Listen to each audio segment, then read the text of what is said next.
Welcome to Suman TV. నేను మీ నవీన్. చాలామంది gut health ఉంటేనే మనం ఆరోగ్యంగా ఉంటాము అని చెప్పేసి చెప్తూ ఉంటారు. అసలు ఈ గట్ హెల్త్ అంటే ఏంటి, ఈ కాన్స్టిపేషన్ ప్రాబ్లం ఎందుకు వస్తుంది, వీటికి ఆక్యుపెంచర్ ద్వారా ఎట్లాంటి ట్రీట్మెంట్స్ ఉన్నాయి అనేది సర్టిఫైడ్ ఆక్యుపెంచర్ హీలర్ జనార్దనాచారి గారు ఉన్నారు. ఆయన అడిగి తెలుసుకుందాం. హాయ్ సార్, నమస్తే అండి. నమస్తే అండి.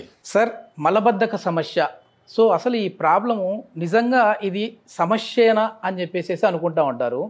ఇది ఎందుకు వస్తూ ఉందండి? అదేవిధంగా ఆక్యుపెంచర్లో దీనికి ఎట్లాంటి ట్రీట్మెంట్ ఉందంటారు? ఇది గట్ ప్రాబ్లం అనేది చాలా పెద్ద ప్రాబ్లం అయి కూర్చుంది ఈరోజు. అందుకని చాలా ఇంపార్టెంట్ టాపిక్ ఇది. ఇది అందరికీ తెలియాలి. ముఖ్యంగా ఆహారము, డైజెషను, ఎలిమినేషన్ అనే మూడు అంశాలకు సంబంధించినటువంటి ఒక పెద్ద సమస్య ఇది.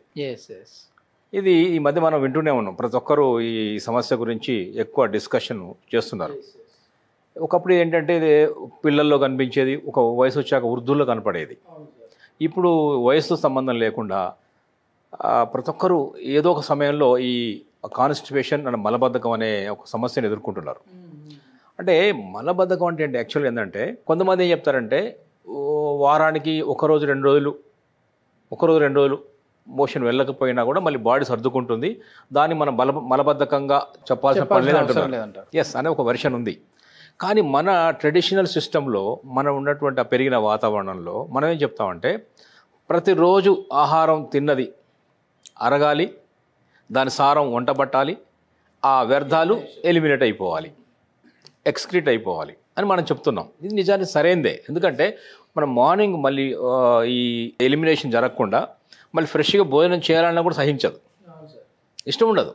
సైకలాజికల్గా ముందు ఎలిమినేట్ అయిన తర్వాత అంటే అన్లోడ్ తర్వాత లోడు, అంతేగాని మీద కూడా ఫోకస్ పెట్టలేరు. అంత చూడండి. అది కనుక క్లియర్ కాకుంటే ఆ రోజు ప్రారంభం కానట్టు లెక్క. అందుకని దీనికి మేజర్గా మనం ఒక 2-3 కారణాలు చెప్పొచ్చు ఎందుకు వస్తుంది అనే దాని మీద. ఒక ప్రధానంగా ఒక 3 కారణాలు అయితే కనిపిస్తాయి, 3-4 ఉంటాయి. ఒకటి ఏంటంటే, ఒకటి డయటరీ రిలేటెడ్. ఓకే అంటే ప్రాపర్గా నీళ్లు తాగకపోవడం. వాటర్ తక్కువ తాగుతారు. ఈ మలబద్ధకం అనే సమస్య ఉన్న వాళ్ళు గమనించండి. మీరు మా దగ్గరకు వస్తారు చాలామంది, ఎందుకు నీళ్ళు తక్కువ తాగుతారు, మీ దగ్గర ట్యాప్ సరే రావా అని అడుగుతా నేను. ట్యాప్ రాదా, ట్యాక్స్ కట్టట్లేదు, ట్యాప్ వచ్చిన ట్యాప్ నీళ్లు దొరకడం లేదా, ఎందుకు తాగరు అంటే, అదేనండి వర్క్లో పడిపోతాము, మర్చిపోతాము అని చెప్పారు చాలామంది ఉంటారు. వాటర్ అనేది సఫిషియెంట్ తాగాలి ఒకటి. రెండవది ఫైబర్ రిచ్ ఫుడ్, ఆకుకూరలు, కూరగాయలు, పండ్లు సమృద్ధిగా ఉండేలా చూసుకోవాలి. అసలు వచ్చిన వాళ్ళందరూ ఒక జనరల్ రూల్ చెప్పొచ్చు ఏంటంటే, ప్రతిరోజు డయట్లో ఒక పండు ఖచ్చితంగా ఉండాల్సిందే. ఒక 250 grams ఆఫ్ ఫ్రూట్, ఏదో ఒక ఫ్రూట్ అంటే స్పెషల్గా ఆ సీజన్లో దొరికే ఫ్రూట్ మంచిది. ఫైబర్ రిచ్ ఉన్నవి ఆ సీజన్లో దొరికేది.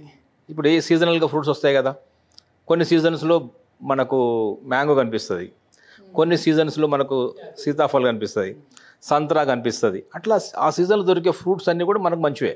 ఓకే. ఆహారంలో మన రీజన్లో పండిన పంటలు మంచివి, అట్లాగే మన సీజన్లో దొరికిన ఫ్రూట్స్ మంచివి.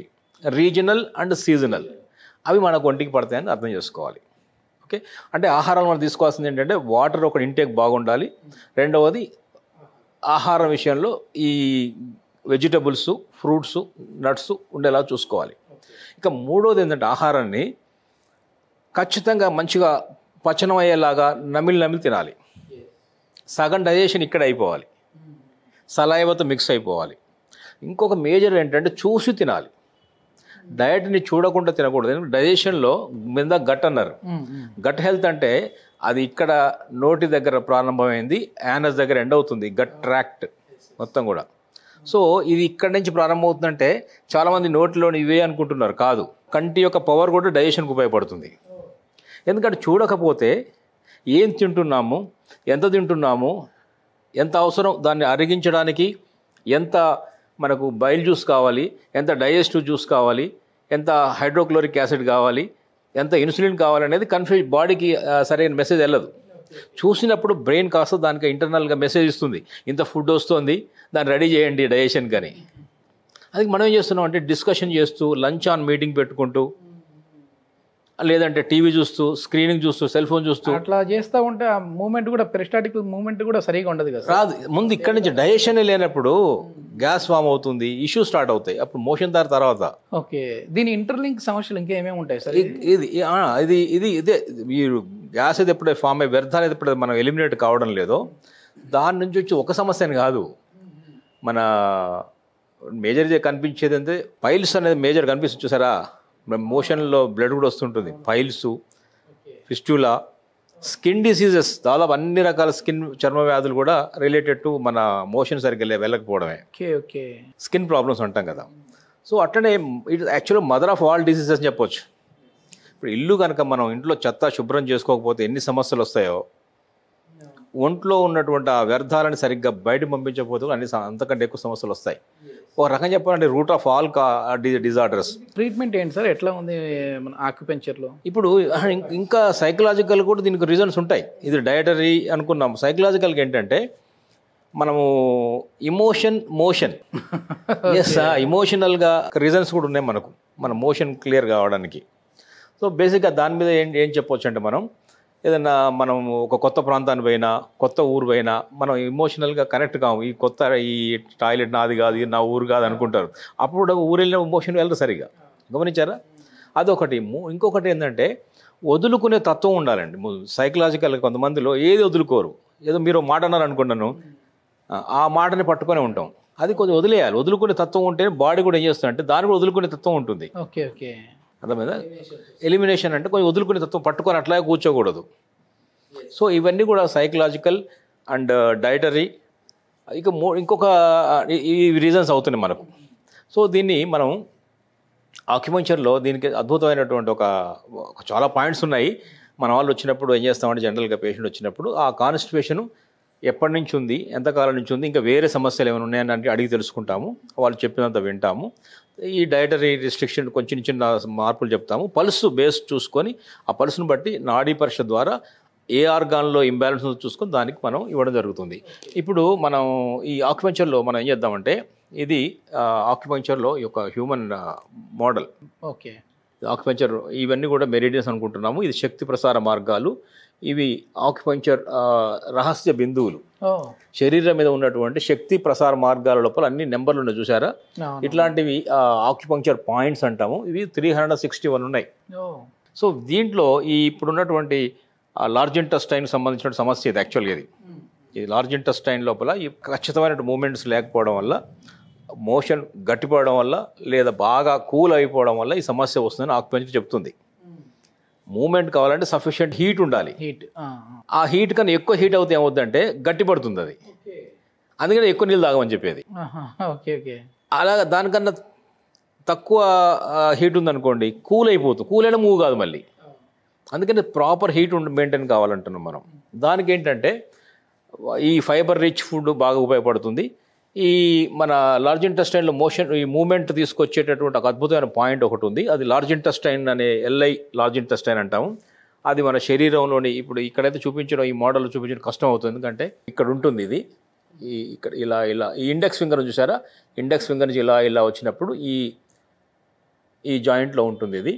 ఓకే, ఎల్బో జాయింట్లో ఉంటుంది. ఇప్పుడు నేను నాకు చూపిస్తాను, ఎందుకంటే అక్కడ కొంచెం కష్టంగా ఉంది చూపించడం. ఇప్పుడు చూడండి, దీన్ని జిమ్మి అంటాము.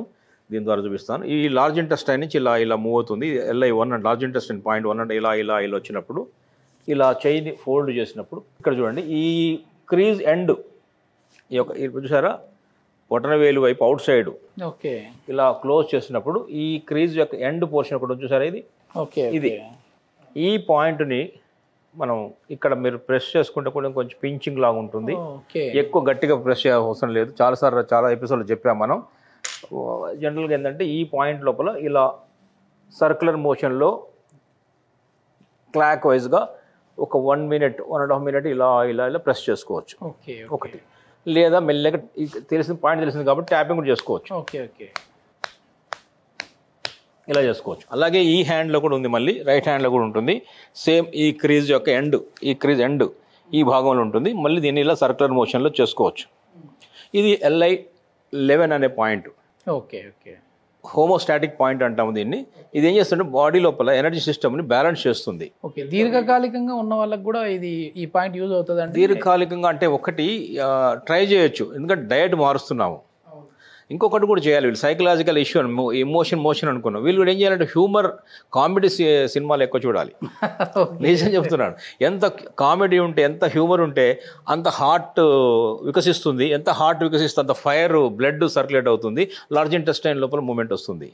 ఆక్యుపెంచర్లో ఏం చెప్తుంటే ఫైర్ కంట్రోల్స్ ఎయిర్ అని చెప్తుంది. ఎయిర్ అంటే లార్జ్ ఇంటెస్టైన్, ఫైర్ అంటే హార్ట్ కంట్రోల్స్ లార్జ్ ఇంటెస్టైన్ అని చెప్పొచ్చు. So heart control, heart laughing నేచర్లో ఉండి, ఆ హార్ట్ సీరియస్గా ఉండి దుఃఖంగా ఉండి బాధగా ఉంటే రాదు. అందుకని చాలామంది చూడండి ఈ కాన్స్టిపేషన్ ప్రాబ్లం ఉన్న వాళ్ళు అంత హ్యాపీగా ఉండరు, ఎప్పుడు కొంచెం దుఃఖంగా బాధ కొంచెం ఉన్నట్టు కనిపిస్తారు. ఎందుకంటే వాళ్ళ తప్పు కాదు, అది లోపల కదలికలు హార్ట్ వికసించడం లేదు. ఆ హార్ట్ వికసించినట్టయితే హాయిగా ఉన్నట్టయితే లార్జ్ ఈ మోషన్ ప్రాబ్లం రాదు. మనం కూడా ఏం చేయాలంటే ఏదో ఒక పాత కామెడీ సినిమాలు, మనకు నచ్చిన హ్యూమర్స్ జోక్స్ అవి చాలా గుర్తుపెట్టుకోవాలి. లాఫింగ్ అనేది చాలా చాలా మంచిది. ఎంత హృదయం వికసిస్తే అన్ని ఆర్గాన్స్ సాఫీగా ఉంటాయి. ఇది ఒకటి చూసుకోవాలి. డయట్ చూడాలి, ఇమోషనల్గా ఉన్నటువంటి ఇష్యూ కూడా మనం సాల్వ్ చేసుకోవాలి. ఇది మనం గుర్తుపెట్టుకోవాలి. ఇక ఇందాక చెప్పిన ఒక పాయింట్ కూడా అది చేసుకోవచ్చు. చాలా చాలా మంచి ఇన్ఫర్మేషన్ సార్. ఎందుకంటే ఇది నార్మల్గా ఏదో ఒక ట్రీట్మెంట్కి సంబంధించే కాకుండా అసలు నిజంగా మన ఫీలింగ్ని బట్టే మన కదలికలు ఉంటాయి అని చెప్పేసి అందరికీ అర్థమైంది. అవును, భయం వేసినప్పుడు కొంతమంది ఇది పడిపోతుంది భయానికి. ఇమోషన్ భయపడినప్పుడు కొంతమంది చూసారు, ఆ భయానికి గట్టిగా పిల్లలు గట్టిగా అనండి, వాళ్ళ పోసుకుంటూనే ఉంటాడు, ఇది కూడా పడుతూనే ఉంటుంది. Thank you sir. Thank you. నమస్తే అండి.